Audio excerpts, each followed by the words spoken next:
सताई मैया मैया पार्वती जी पास में बैठी थी। देवताओं ने देखा कि महादेव बैठे। महादेव के भी सभी देवताओं ने विनती किया, प्रभु हम एक प्रार्थना लेकर आए हैं कि प्रभु ये जो हलाहल है ना, इसे तो केवल आप ही ग्रहण कर सकते हो, कोई भी नहीं। मैया पार्वती जी ने महादेव जी से पूछा, भोलेनाथ आपको पता है कि ये क्या है? देवता आपसे कौन से विनय कर रहे हैं? महादेव कहते हैं हाँ ये भी पता है, ये विष है और ये विष देवता लेकर हमारे पास आए। प्रभु क्या आप इसे ग्रहण करेंगे?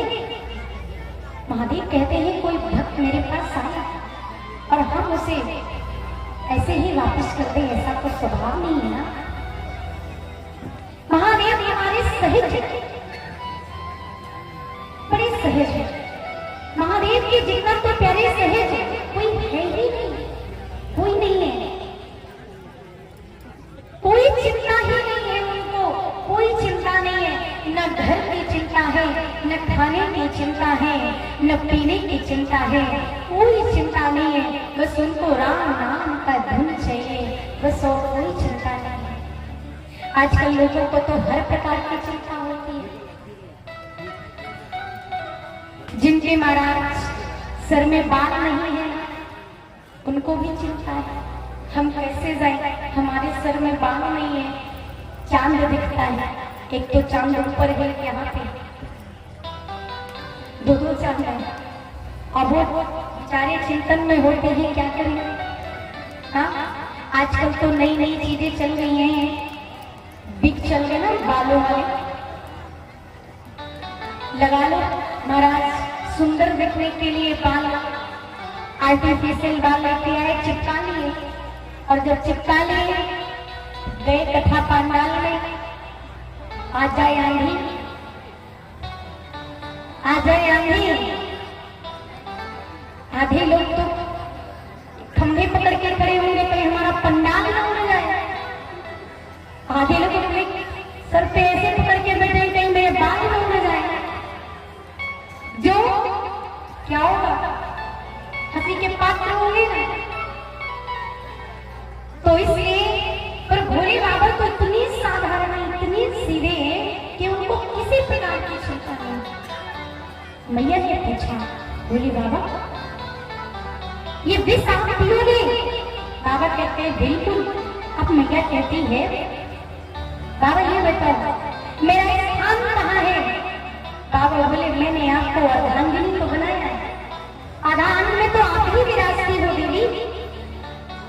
मैया कहती है ऐसे नहीं, और बताओ इसके अलावा मेरा स्थान कहाँ है? बाबा कहते हैं देवी आप मेरे हृदय में रहते हैं। मैया कहती है भोले बाबा तो जो ये विष पियोगे, ये जो विष पियोगे ये गले से होते हुए, हृदय से होते हुए तब पेट में जाएगा, और जब मैं हृदय में हूं तो मेरा तो। बाबा बोले चिंता ना करो दीदी, चिंता ना करो। बाबा ने, महादेव जी ने विष को पिया, हलाहल का पान किया और उसको कंठ से नीचे उतरने ही नहीं दिया। नाम पड़ गया नीलकंठ महादेव। मैया प्रसन्न है, इसीलिए कहते हैं कि भक्ति की प्रथम धारा है विश्वास। जहां विश्वास होता है वही चमत्कार होता है। आजकल हमारी माताएं बहनें थोड़ा सा कहीं चमत्कार देखती है उसके पीछे पड़ जाता है। अरे विश्वास करो, विश्वास में कितनी शक्ति है। जहां चाहोगी चमत्कार हो जाएगा। चमत्कार से विश्वास कभी ना करो। चमत्कार तो जादूगर भी दिखाते हैं, लेकिन वो तो चमत्कार दिखाकर, जादू दिखाकर वो आप ही से ले जाते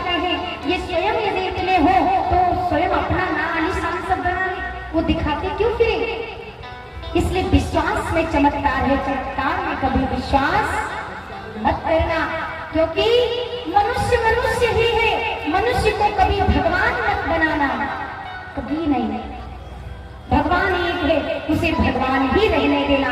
इंसान को कभी भगवान मत बनाना। देने वाला वो देता है, नाम आदमी का होता है, देता हुआ। प्यारे, जैसे मैया पार्वती जी के विश्वास की लाज हमारे भगवान भोलेनाथ ने रखी, तो भला आपका कैसे नहीं रखेंगे? अवश्य रखेंगे। उसी प्रकार हमारे सुदामा जी महाराज, सुदामा जी के बच्चे हैं, विराम हो गया। एक विश्वास कि कृष्ण कभी तो कभी मिलेंगे। प्रभु के सिवा कहीं दिल ना लगाना। आप लोग क्या करते हैं? भगवान को भूल करके कहीं उससे दिल लगाते हैं, कहीं उससे दिल लगाते हैं। इस दिल के टुकड़े हजार हुए, कोई इधर गिरा, कोई उधर गिरा। और पता है, जिन जिन से तुम ये मोह के धागे बांधोगे, एक दिन शमशान घाट पे ये धूम धूम करके जलने वाले ही है, बचने वाले नहीं है। इसलिए इस हृदय को, इस मन को भगवान से लगा। आइए हम सभी भगवान को याद करें। प्रभु के सिवा कहीं दिल ना लगाना, हरि के सिवा कहीं दिल ना लगाना, हरि के सिवा कहीं दिल ना लगाना, प्रभु के सिवा कहीं दिल ना लगाना।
सुदामा एक भगवान के अटूट विश्वास। एक दिन सुशीला कहती है,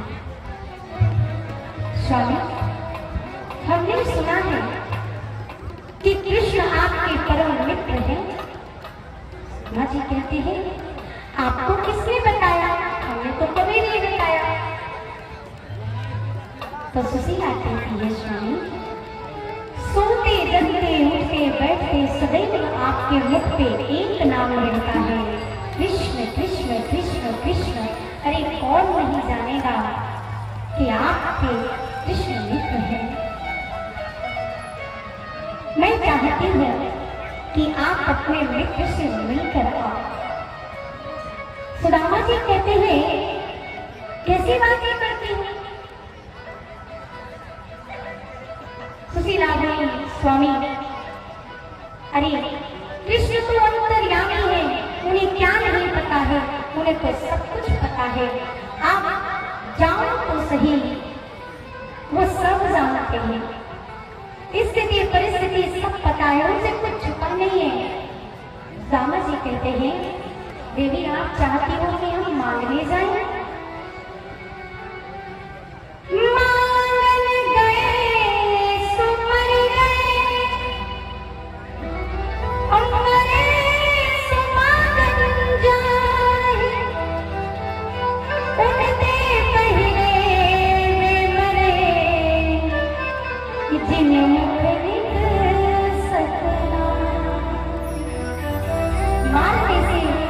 मांगने से मरना भला, हम मांगने जाएंगे?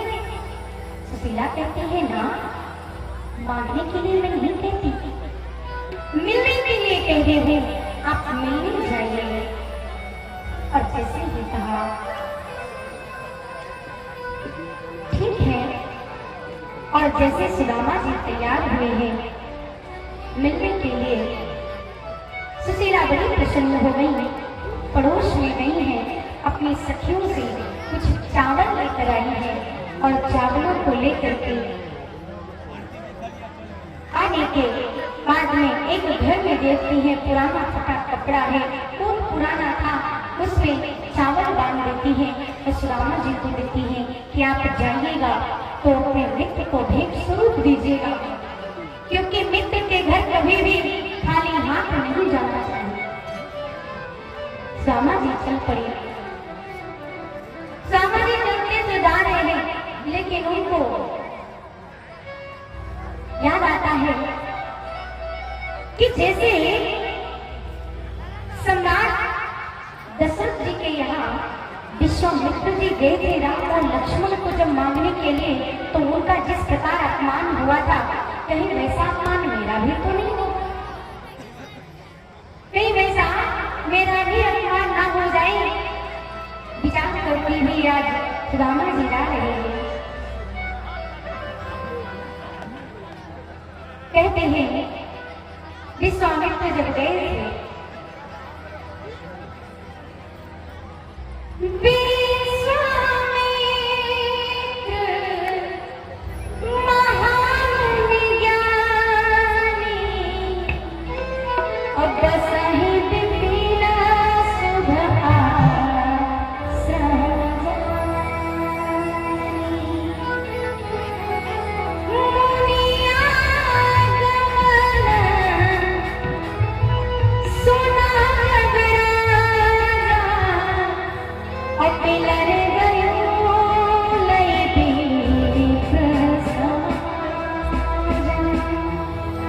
राजा ने जाकर के पूछा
लेकिन चलते हुए जा रहे हैं और प्यारे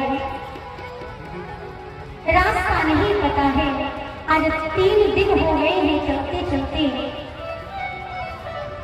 समझ नहीं आता कि मैं किधर से जाऊं, कौन सी द्वारिका नगरी, कौन सा रास्ता है, कुछ भी समझ में नहीं आता है। 3 दिन चले विप्र के,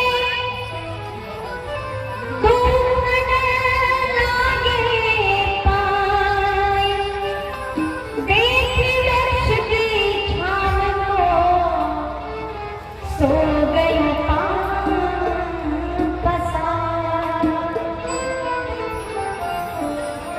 चलते सुदामा जी कर एक वृक्ष के नीचे बैठ करके जलपान किया और वहीं पे उनकी आंख लग गई, सो गए।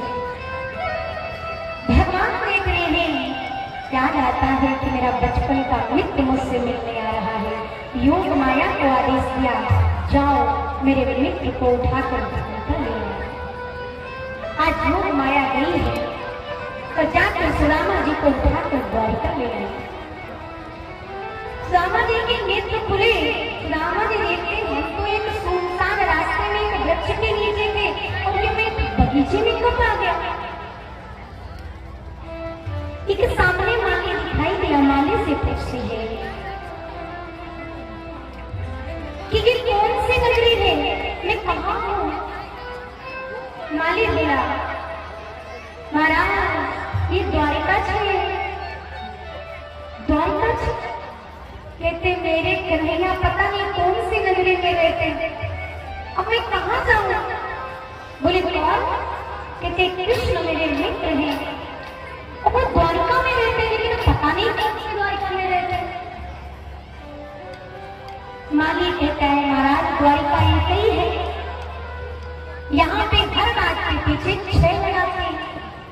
अच्छा तो जरा महल का रास्ता बता दो। माली ने कहा ऐसे ऐसे करके आप चले जाओ, आपको रास्ता मिल जाएगा। सुदामा जी चले गए, भाव से गंभीर है, कहते हैं कि मैं जान तो रहा हूं, मैं कृष्ण से कहूंगा हे प्रेम पयोधि समझते हो यहाँ पपिहा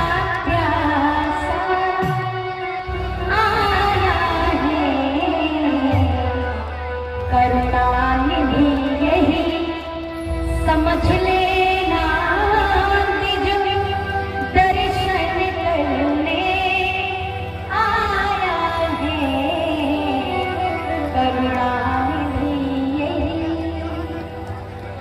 उस एक घड़ी के छलना में अब तक मुझको तरसाया है। सिंधु यह बीच छली आज क्षमा मांगने आया है। कृपा सिंधु यह नीच छली आज क्षमा मांगने आया है। सुदामा जी विचार करते चले और जैसे ही पहुंचे हैं द्वार पर, सामने देखते हैं तो द्वारपाल खड़े हैं। कहते हैं कि मुझे कृष्ण से मिलना है। द्वारपाल बोले कहां से है, सब बता दिया। एक कहता है ये भला कृष्ण के मित्र होंगे, अरे देखो तो इनकी दशा, आधी धोती फटी है, आधी लिपटी है, तन पे कपड़ा नहीं है, और बताओ बोला ये कृष्ण के मित्र हैं। दूसरा बोला महाराज जैसे भी है लेकिन वो ब्राह्मण तो है, और हमारे कृष्ण के दरबार में, हमारे द्वारिकाधीश के दरबार में कोई भी ब्राह्मण दरवाजे से लौट कर नहीं जाता। उसे आदेश है कि ब्राह्मण जैसा भी हो उसे आने दिया जाए। और पता चला यदि द्वारिकाधीश को कि एक ब्राह्मण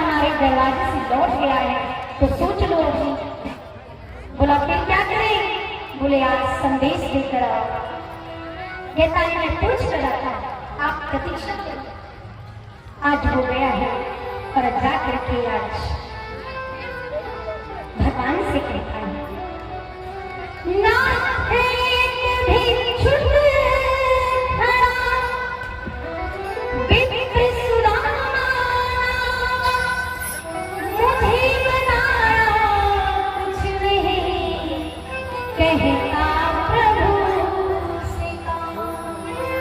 मैंने बहुत पूछा लेकिन बताया नहीं।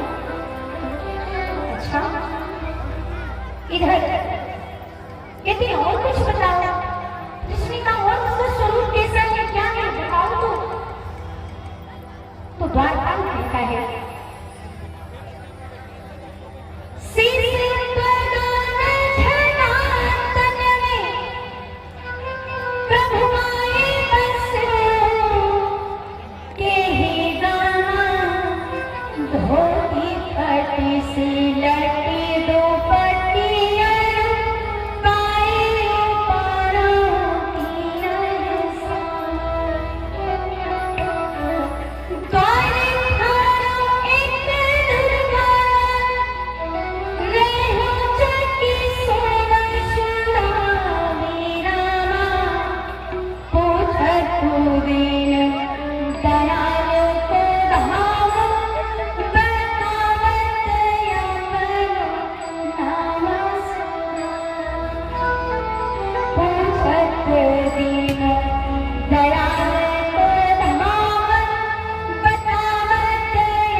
बताया। और सुदामा प्रतीक्षा करते करते सोच रहे हैं कि पता नहीं कृष्ण मुझे पहचान नहीं की। सुदामा जी कहते हैं अब चलना चाहिए, इतनी देर हो अभी तक नहीं। सुदामा जी वापिस लौटे और मन में विचार आता है कि कन्हैया मिलते तो सही एक बार, हम अपनी स्थिति बताते कि हम क्यों आए। कहते हैं कि कृष्ण हम तो आपके बचपन के मित्र हैं, बालपन के मित्र हैं, हम तो सिर्फ आपसे मिलने के लिए आए थे। तेरे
आए थे हरि भजन को होटल लगी कपास। आई तो थे आपका भजन करने के लिए, लेकिन इस मोह माया के चक्कर में फंसकर आपको भूल गए। और भगवान जो भी होता है दुनिया में सब में तेरा ही सारा है ना। कौन नहीं चाहता हूँ आपको याद करे, हर कोई चाहता है लेकिन फिर भूल जाता है। रामा जी कहते हैं निर्धन के धन को हो, निर्बल के बल तुम हो, जैसा भी सुनाना है, जैसा भी सुनाना है। क्या ये सदा तुम्हारा है, जैसा भी सुनाना है, जैसा भी है पर आपका है। तेरे द्वारे आया हूँ, तेरा ही सहारा है, तेरे द्वारे आया हूँ।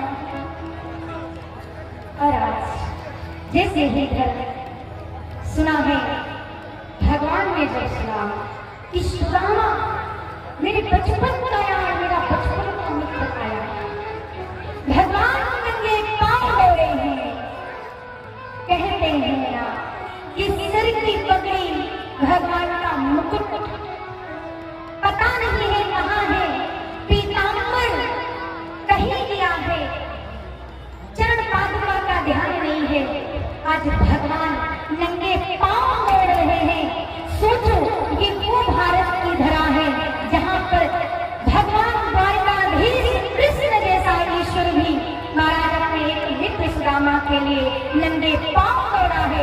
ये वो भारत की भूमि है जहाँ पर आप बैठ करके कथा सुनाएं। ये वो धरा है जहाँ पे भगवान अपने मित्र सुदामा के लिए नंगे पांव दौड़ा, अपनी भगवत्ता को छोड़ कर दौड़ा। तो सोचो आपका भाग्य कितना उज्ज्वल, कितने भाग्यवान हो आप। भगवान दौड़े ऐसे भी हाल दीवानी न सोप, कंटक जान लगे तूने जोए, हाय महादुख आयो सखा तुम, आए तेरा की तेरी होए। देखी सुदामा के दिल दशा, देखी सुदामा के दिल दशा, करुणा करके करुणा निधि रोए। पानी परात को हाथ छुयो नहीं, नैन के जले सो पग धोए। पानी परात को हाथ छुयो नहीं, नैन के जले सो पग धोए। पानी परात को हाथ छुयो नहीं, नैन के जले सो पग धोए। आज रामा जी को बिठाया है अपने आसन पर और बड़े प्रेम से पूछते हैं, अहो मित्र, आज कैसे याद आई आना हुआ? और बताओ शादी वादी हो गई कि नहीं? बोले हाँ हो गई। बोले बच्चे बच्चे तो हो गए ना? बोले हाँ है। अच्छा शादी कर ली, मुझे बुलाया है? रामा जी बोले महाराज कैसे बुलाया? आपका आता पता मालूम होता तब न बुलाते। बचपन से गए क्या कहते मुझे याद किया?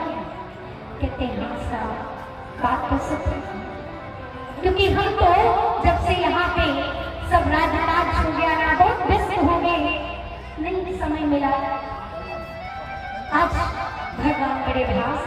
कहते तो भाभी ने कुछ भेजा होगा ना मेरे लिए। और जैसे कहा कुछ भेजा होगा, रामा जी अपनी टोपी छुपाने लगे।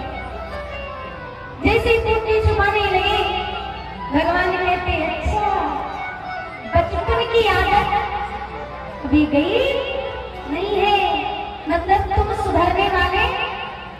एक बार किया तो ये बात और फिर वही करने। भगवान ने छीन लिया और छीन करके 2 फांकी लगाई, तीसरे में रुक्मणी ने हाथ पकड़ लिया। प्रभु सारा आनंद आप ही लोगे क्या, हमें भी तो कुछ दो। आज रुक्मणी मैया ने भी चावल खाए हैं और इधर भगवान कहते हैं रुक्मणी मैया से कि आप चरण स्पर्श कीजिए। और आज मैया रुक्मणी जैसे चरण स्पर्श करती है, अब एक गई, दूसरी आई, तीसरी आई, चौथी आई, 5वीं। रामा जी बोले कृष्ण ये इतनी लंबी लाइन किसकी लगी? कृष्ण कहते नित्य चिंता न करो, ये सब तुम्हारी भाभी है। यहां से कहां तक? बोले क्या? ये बताओ, हमने तो एक ही किया, आप कह रहे कि हमें बुलाया है, और आपने तो इतनी सारी करके किसी को तो बुलाया, किसी को तो बुलाया होता। कृष्ण कहते हैं मित्र पूछो ना, पूछो ना। कहते हैं 8 बजे तक विवाह का कोई विचार नहीं था, कोई विचार नहीं था, और 7:30 बजे तुम्हारी भाभी घर आ। सोचो ऐसा ऐसा हुआ है, ऐसी ऐसी सिचुएशन बनी है कि महाराज सबको ऐसे लाना पड़ा। अरे कोई निमंत्रण कार्ड करते, शुभ मुहूर्त होता, तब तो हम आपको बुलाते। अच्छा रामा जी बहुत दिनों तक रहते हैं, उसके बाद कहते हैं अब चलना चाहिए। सारे घर की दिन दशा सुनाई है, कहते हैं और भाभी का हाल चाल सब बढ़िया है, ठीक है। कहते हाँ कोई संदेश? कहते हाँ सुशीला ने कहा था। क्या कहा था? कहा सुशीला ने प्रभु गए सुनारो, श्याम हमारी कुटी में प्रतिदिन यारस हो।